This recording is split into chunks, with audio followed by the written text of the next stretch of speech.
Welcome back, readers. Happy Sunday. Once upon a time, there was a sweet little girl. Everyone who saw her liked her, but most of all, her grandmother, who did not know what to give the child next. Once she gave her a little cap made of red velvet.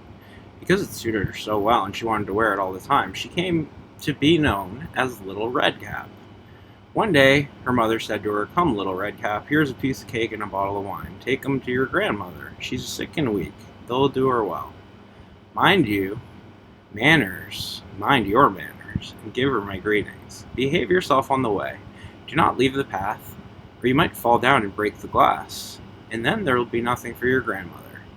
And when you enter her parlor, don't forget to say good morning, and don't peer into the corners at first." Don't peer into all the corners first. Weird advice. "I'll do everything just right," says Little Red Cap, shaking her mother's hand.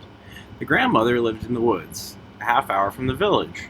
When Little Red Cap entered the woods, a wolf came up to her. She did not know what a wicked animal he was, and was not afraid of him. "Good day to you, Little Red Cap." "Thank you, wolf." "Where are you going so early, Little Red Cap?" "To grandmother's." "What are you carrying under your apron?" "Grandmother is sick and weak. I'm taking her some cake and wine. We baked yesterday, and they should be good for her and give her strength." "Little Red Cap, just where does your grandmother live?" "Her house is a good quarter hour from here in the woods, under large oak trees, 3 large oak trees. There's a hedge of hazel bushes there. You must know the place," said Little Red Cap. The wolf thought to himself, "Now that sweet young thing is a tasty bite for me. She will taste even better than the old woman. You must be sly, and you can catch them both." He walked along a little while with Little Red Cap, and then he said, "Little Red Cap, just look at the beautiful flowers all around us. Why don't you go take a look? And I don't believe you can hear how beautifully the birds are singing. You are walking as though you're on your way to school. It's very beautiful here in the woods." Little Red Cap opened her eyes, and when she saw sunbeams dancing to and fro, thought the trees, to and fro through the trees, sorry.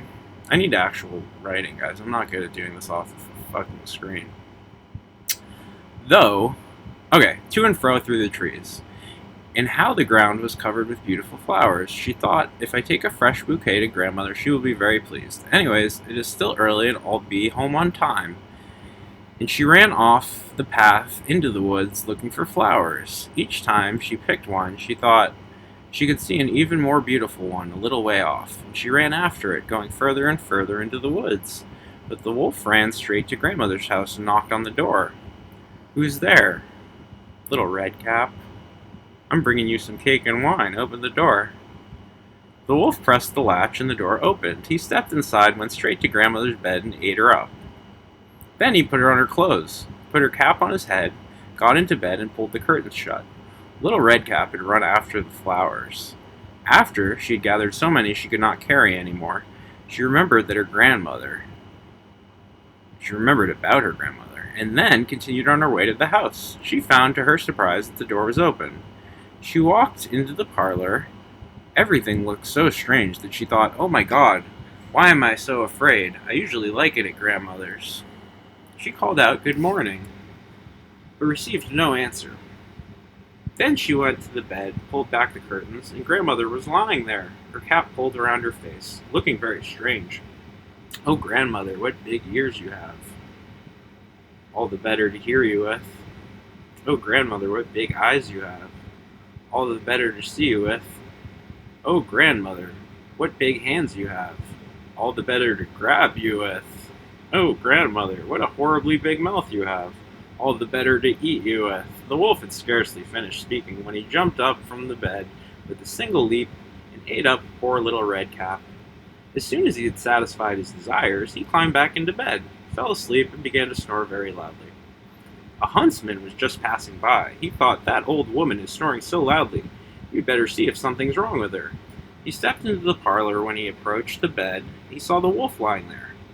"So here I found you, you old sinner," he said. "I've been hunting for you a long time." He was about to arm his rifle when it occurred to him that the wolf might have eaten the grandmother, that she might still be rescued. So instead of shooting, he took a pair of scissors and began to cut open the wolf's belly.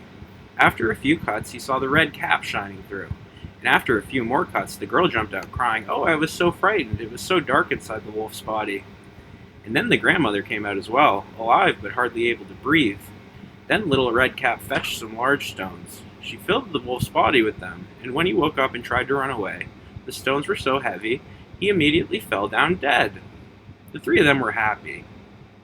The huntsman skinned the wolf and went home with the pelts.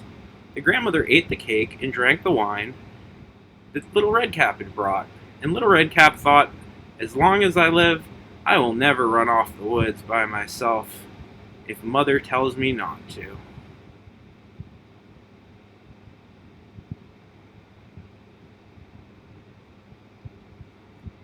Happy Halloween!